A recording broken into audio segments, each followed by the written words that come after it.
Evan was used to cheap motels. Driving cross-country for work meant staying wherever there was a bed, a lock on the door, and hopefully no bed bugs. But this one already felt wrong before he even parked the car. The place sat on the edge of nowhere, a single row of rooms with a buzzing neon vacancy sign flickering above the office. The paint on the walls peeled like sunburned skin. A lone vending machine near the ice maker hummed loud enough to fill the empty parking lot. Inside the office, the man at the counter barely looked up from his phone. His name tag read Bill in faded letters. "One night," Evan said, sliding his card over. Evan turned slowly toward the real bathroom door. "Room 109, he said flatly. Then, almost like an afterthought, "TV works, but don't mess with the channels too much." Evan gave a small laugh. "Yeah, sure." Bill didn't smile back. The room was at the far end of the hall. Evan's footsteps echoed on the cracked walkway as he passed one door after another, all shut tight, their peeling numbers glowing under dim bulbs. Room 109's door stuck before opening, like it didn't want to be disturbed. Inside smelled like mildew and lemon cleaner. One bed with a sunken mattress, a nightstand with a flickering lamp, a desk shoved under the window where the curtains never fully closed, and bolted to the dresser like a prisoner chained to the wall was an old box TV with a remote the size of a brick. Evan tossed his duffel on the bed, showered off the day's sweat, and collapsed in front of the TV. At first, it was the usual late-night junk. A rerun of some sitcom from the 90s, a static-filled weather report for counties he'd never heard of, a preacher yelling about the end times. He flipped lazily, half asleep already, until one channel made him stop. It was black and white, grainy, like security camera footage. The camera was pointed at a room. This room. Evan sat up slowly. The same curtains, same bedspread, same crooked picture over the headboard. It was showing room 109. At first he thought maybe it was some kind of motel security feed, like a safety thing. But then he saw himself on the screen, lying on the bed holding the remote. Except the footage was wrong. It wasn't live. It was ahead. He watched, frozen, as the Evan on screen set the remote down, rubbed his eyes, then turned his head toward the bathroom door. In the real room, Evan was still holding the remote. The bathroom door was shut. On the screen, future Evan was staring at it. The door creaked open. Something pale stepped halfway out. Not all the way, just far enough that Evan could see the shape of an arm and fingers curling around the door frame. He flipped the channel fast. Cartoons, static, late-night news. He flipped back. Now the camera feed was zoomed closer. The thing in the bathroom doorway stood completely still, head tilted toward future Evan on the bed. Its face was just out of view. Evan turned slowly toward the real bathroom door. The light under the door flicked on by itself. He grabbed his keys, ready to leave, when the TV changed channels on its own. One click at a time. Back to the security feed. Now the bathroom door was wide open on screen. Future Evan was sitting up in bed, staring toward the camera like he finally saw it watching him. The thing in the doorway had moved closer. Its long fingers gripped the foot of the bed. In the real room, Evan crept toward the bathroom door, heart hammering. It was shut tight. He yanked it open. Empty. Light buzzing overhead. Shower curtain motionless. He turned back toward the TV just as the screen cut to static. Then, frame by frame, the feed returned. Not the bed this time. The closet door. Closed. Shaking slightly, Evan froze. On screen, future Evan stood slowly from the bed and backed toward the door. The closet behind him trembled once, twice, then burst open. Something pale and wrong spilled out in jerky movements, like it wasn't used to walking on legs. The feed went black. In the real room, the closet door creaked open a few inches. Evan bolted. He left everything behind, his duffel, his jacket, even his keys when they slipped from his hand at the front desk. The clerk barely looked up as Evan ran past. "Room 109 again?" he muttered, picking up the phone. No one on the other end answered. Jenna had been driving for nearly 14 hours before she finally gave in and pulled off the interstate. She wasn't supposed to stop this close to midnight. Her plan was to push through, get to her sister's place 2 hours away, crash on the couch, and wake up in a real home with real coffee. But the rain came heavy, drumming against the windshield in thick sheets, the road ahead disappearing between every wiper swipe. When the red vacancy sign flickered through the trees, she didn't think twice. The motel was one of those long, one-story buildings that felt like a leftover piece of some forgotten decade. Peeling paint, buzzing neon, a soda machine humming under a cracked awning. Inside the office, the smell of old carpet and cigarette smoke clung to the air. The man behind the counter barely looked up from his newspaper when Jenna stepped in, dripping wet. "One night," she said, sliding a card across the counter. He ran it, handed over a brass key on a plastic tag that read 214, then finally spoke. "Ice machines at the end of the hall," he said flatly. "Only works at night." The way he said it made Jenna pause. Something about the "only works at night" part stuck in her head as she thanked him and left. Room 214 smelled like bleach and damp carpet. The bedspread was an ugly floral pattern that had probably been there since the early 90s. A single bulb in the lamp flickered when she switched it on. She locked the door, dropped her bag, and headed for the shower. The rain outside beat against the window like knuckles drumming on wood. She was brushing her teeth when she heard it, a faint mechanical cough at the far end of the hall. The ice machine. It rattled once, twice, then went silent. She figured someone else was grabbing ice. But when she stepped into the hallway, it was empty. The buzzing fluorescent lights made everything feel like a hospital corridor at midnight. The ice machine sat at the very end, its metal sides dented, a faded sign above it blinking ice in peeling letters. As Jenna turned to leave, the machine coughed again and spat something into the tray with a clunk. Not ice. Something heavier. She walked over slowly. A single Polaroid photo sat in the bin. She picked it up. The photo was blurry, but she recognized the bedspread instantly. The ugly floral pattern. And in the middle of the bed, it was her. Asleep. Same clothes, same messy ponytail. But she hadn't slept yet. Jenna stared at it for a long time before dropping it back into the bin and walking quickly to her room. She told herself it was a prank. It had to be. Someone down the hall, some creep with an old camera. She double-locked the door and turned on the TV, trying to drown out her thoughts with late-night infomercials. At some point, she dozed off, until the ice machine started again. The coughing, rattling sound echoed through the thin walls like it was inside the building's bones. Then silence. Then a single heavy thunk. Jenna sat up in bed. She stared at the door. Her heart thumped louder than the rain. She told herself she wasn't opening it. Not this time. But curiosity has sharp teeth. At 3:12 a.m., she cracked the door open and peeked down the hallway.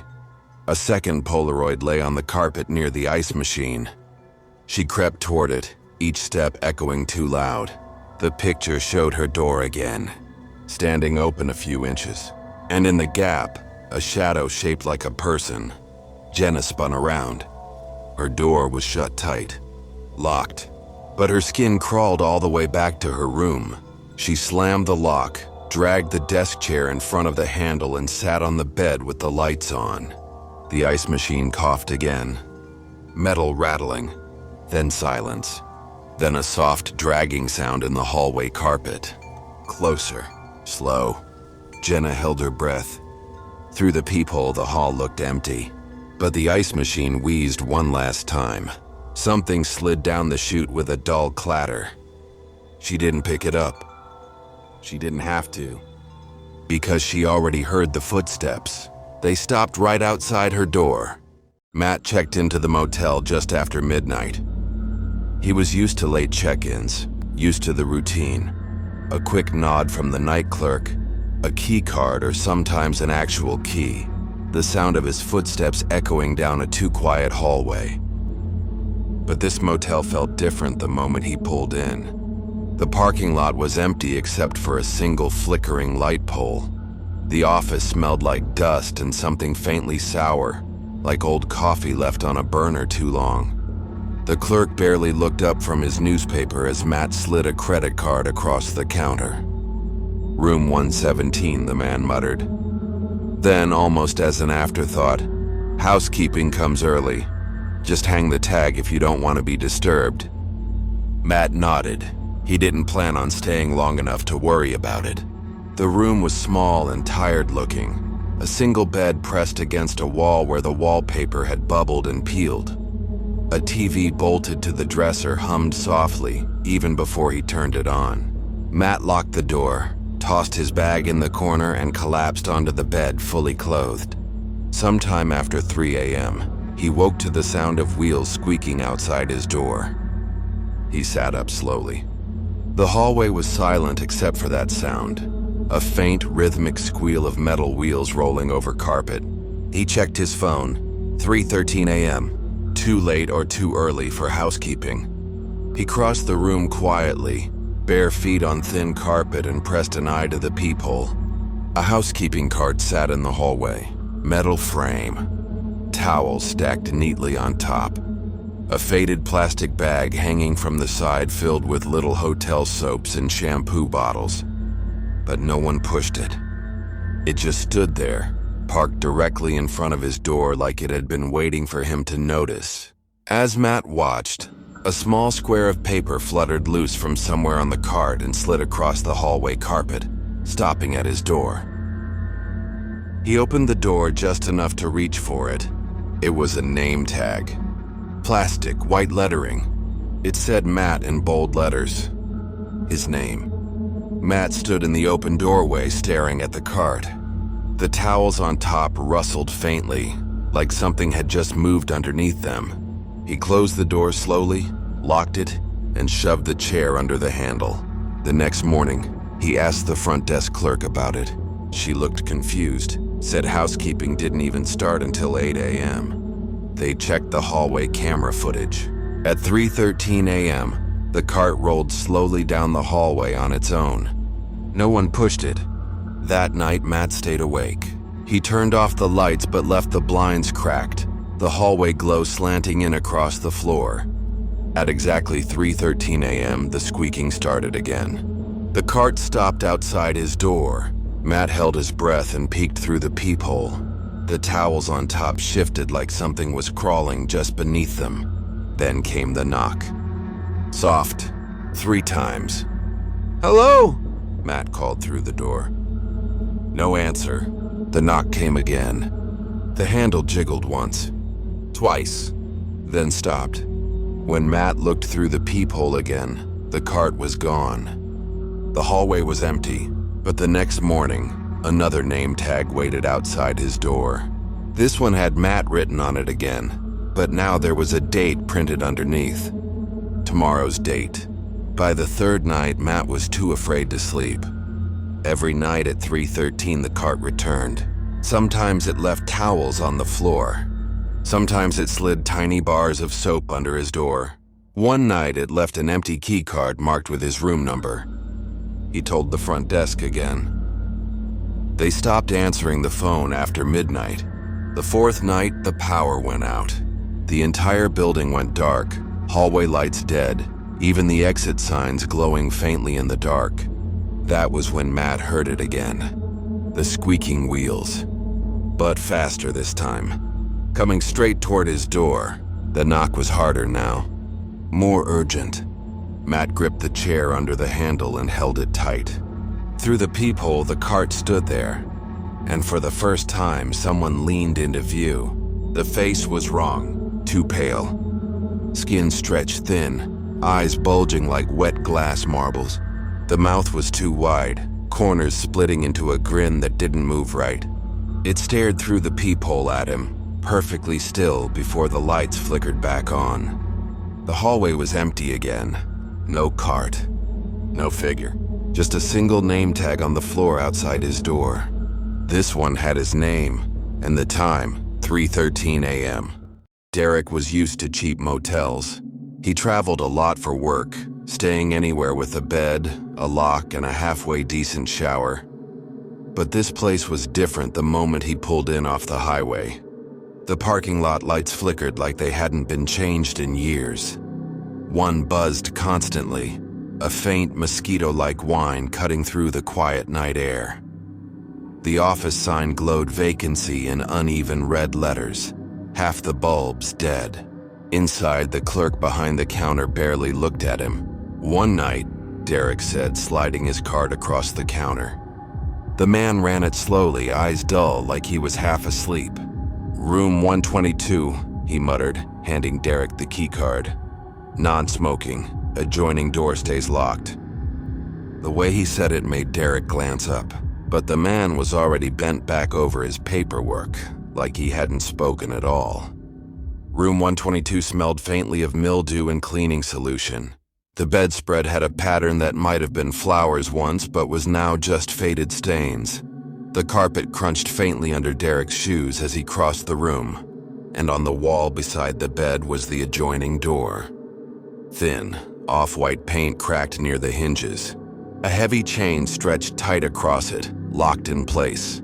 Derek stared at it longer than he meant to before shaking his head and tossing his bag on the bed. He lay down and let the noise of the old air conditioner lull him into half-sleep. Sometime after midnight, he woke to a sound. Tap, tap. Pause. Tap, tap, tap. It was faint, but deliberate, coming from the other side of the adjoining door. Derek sat up, blinking in the dark. The air conditioner hummed softly. Rain tapped the window. And then the sound came again. Tap, tap. He cleared his throat. "Hello?" No answer. Just silence pressing in close, thick enough to feel. Then, so faint he almost thought he imagined it, a whisper slid through the crack under the door. "Let me through." The words were dry, brittle, like someone speaking through a mouthful of dust. Derek climbed out of bed slowly. He stared at the door, heart thumping in his ears. The chain rattled once softly like something had touched it. He grabbed his phone and shined the flashlight at the gap under the door.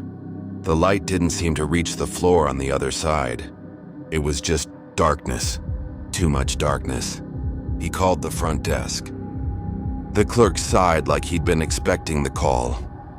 "Room 123's empty," he said. "Nobody checked in tonight." Then he hung up. Derek didn't sleep. Every time he closed his eyes, he heard faint scratching, like nails dragging slowly across the wood.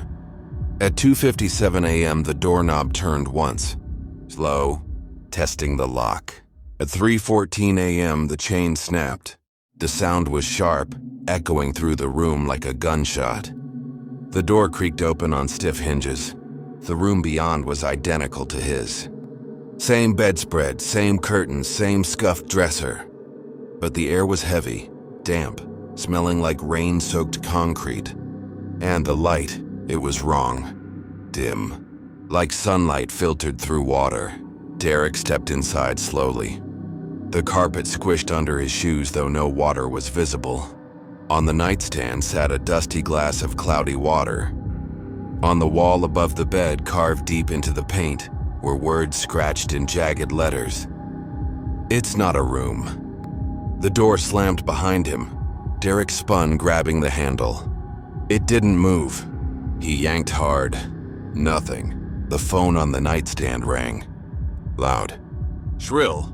The sound filled the air like it had been waiting years to be heard again. He lifted the receiver slowly. On the other end, his own voice whispered, "Get out." The curtain stirred, though no wind blew. The bed springs creaked. Derek turned slowly toward it. Something lay under the covers. The shape rose and fell as though it were breathing. The phone clicked dead. The air in the room grew heavier, pressing in close like the walls themselves were shrinking. The thing under the covers sat up. Derek backed toward the adjoining door, heart hammering. He pulled. Pushed. The chain on his side was back in place, locking him in. The figure on the bed tilted its head slowly toward him. Too slowly. Unnaturally. When it finally turned its face toward him, the lights went out. When Derek woke, it was morning. He was back in his own room. The chain across the adjoining door was locked tight, unmoved, like nothing had happened. But when he grabbed his bag to leave, he froze. Carved into the door in fresh, wet scratches were new words. "Thanks for letting me through." Kara had been on the road for nearly 10 hours when she finally spotted the flickering red vacancy sign through the trees. The rain had been chasing her for the last 100 miles, tapping against the windshield in irregular bursts, coating the pavement in a slick shine that made every passing car look like a streak of light in the dark. She pulled into the motel lot just after 11:15 p.m. The place looked old, the kind of roadside stop you book because you have no better options. The paint peeled from the walls in long, curling strips. The lobby lights buzzed faintly overhead.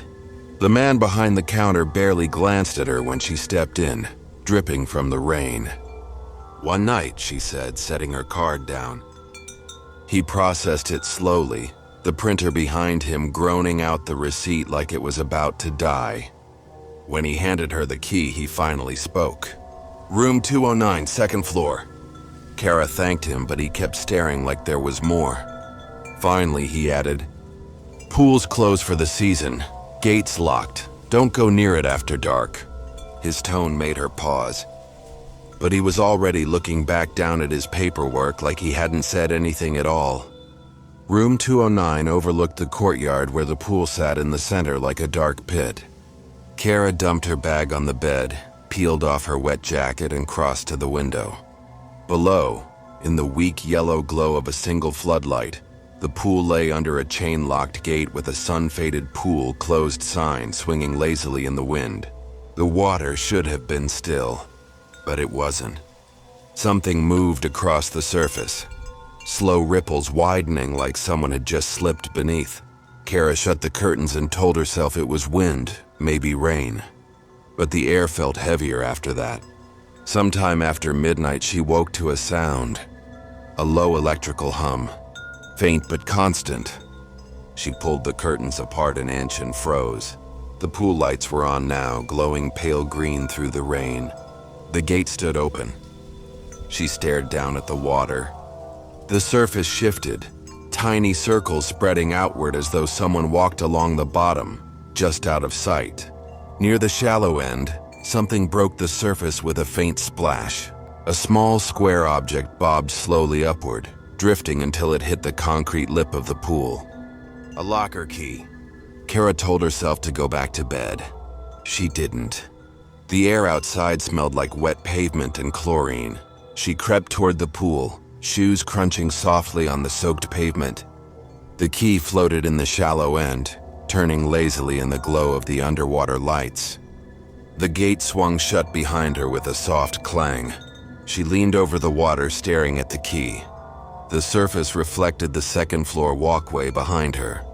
She saw her own shape leaning forward, and another figure standing directly behind her. She spun. No one there, just the dripping sound of water somewhere in the dark.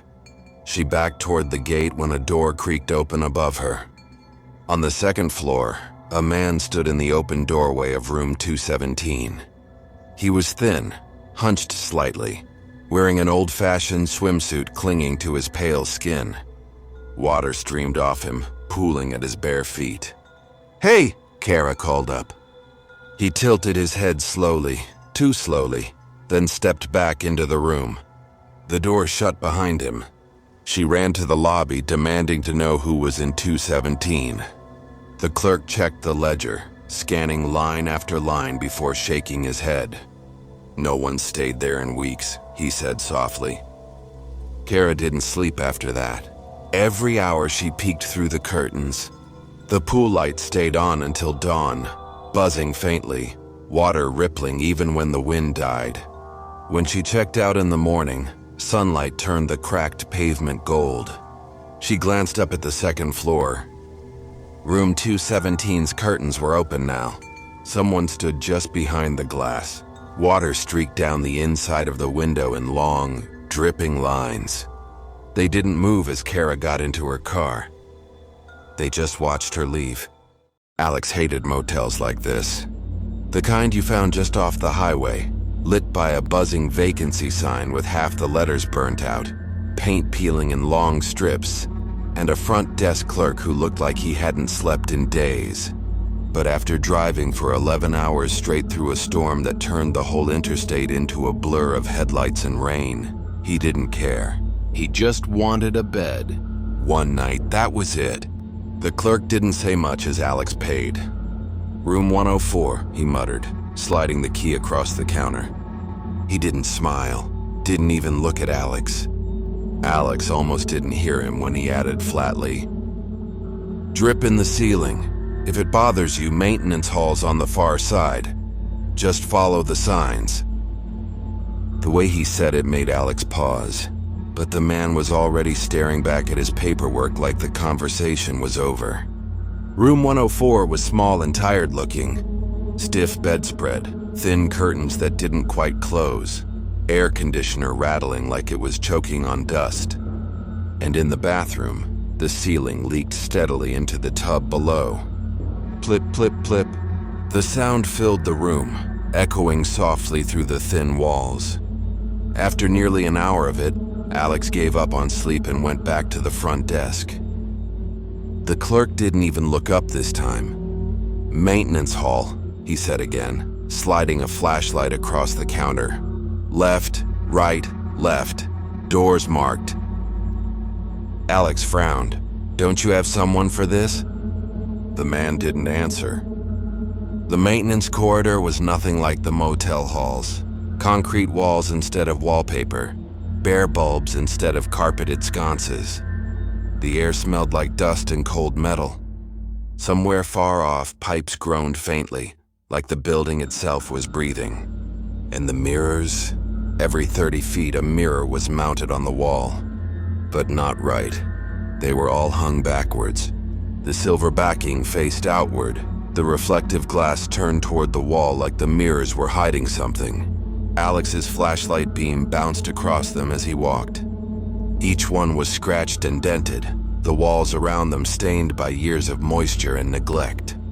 Some had deep gouges near the edges, like someone had tried to pry them loose.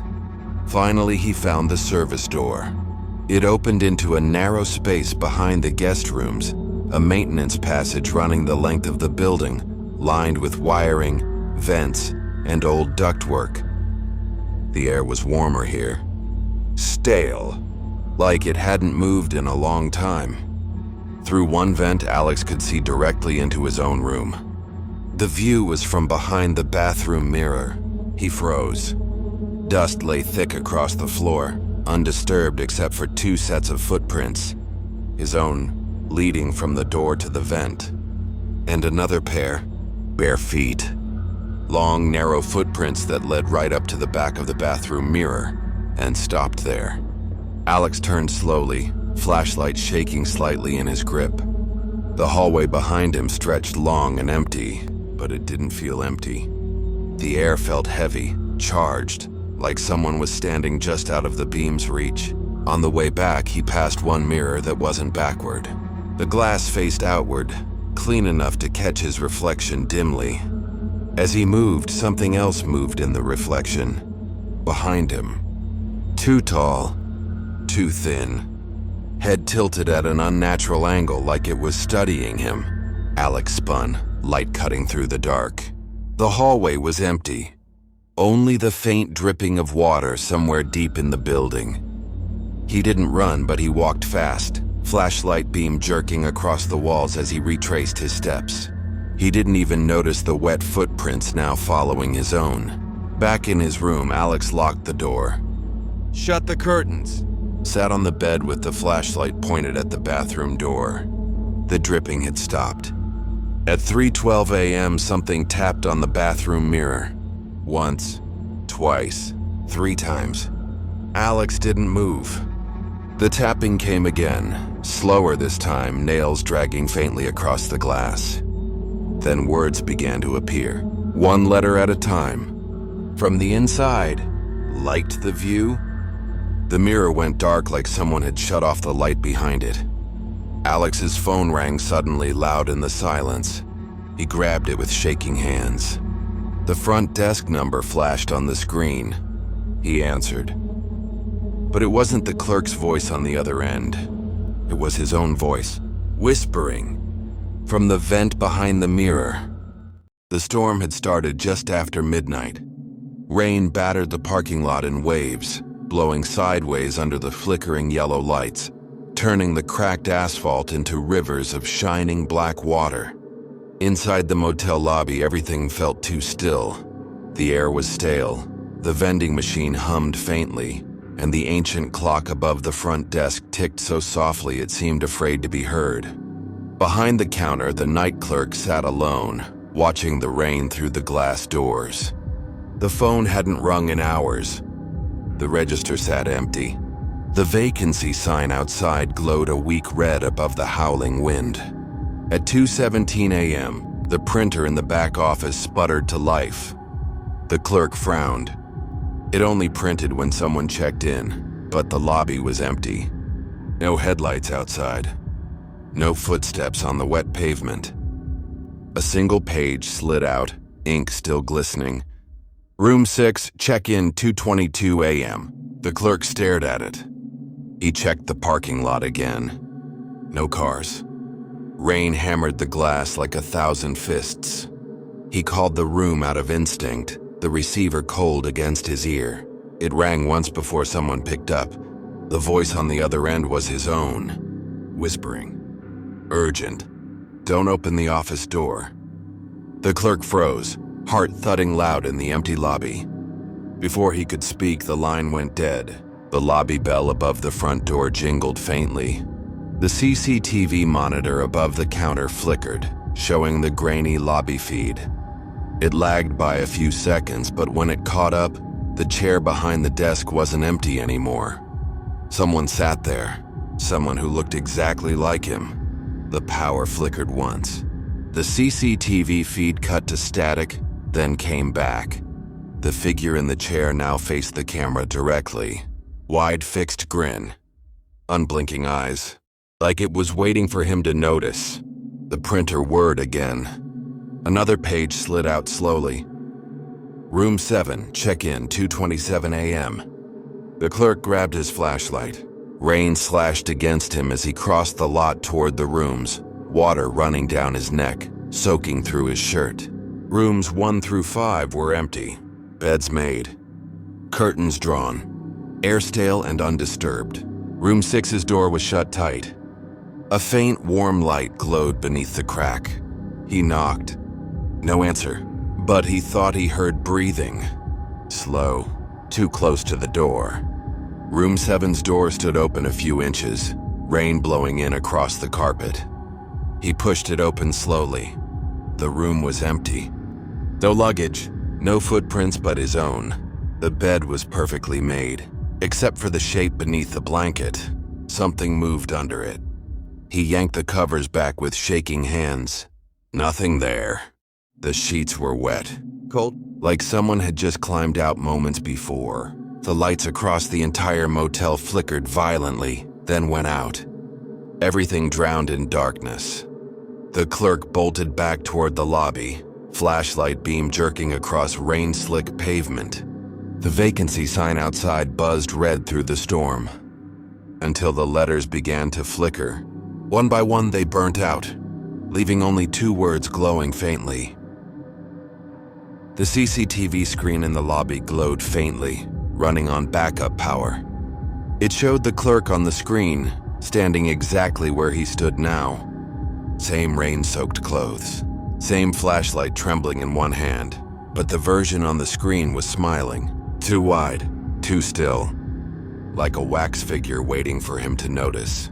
The printer whirred one final time. The paper slid out slowly, ink bleeding slightly from the damp air.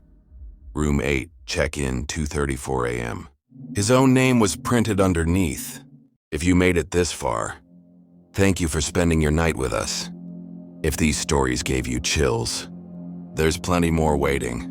Don't forget to subscribe to Night Fear Stories for new terrifying tales every single night. Sleep well, if you can.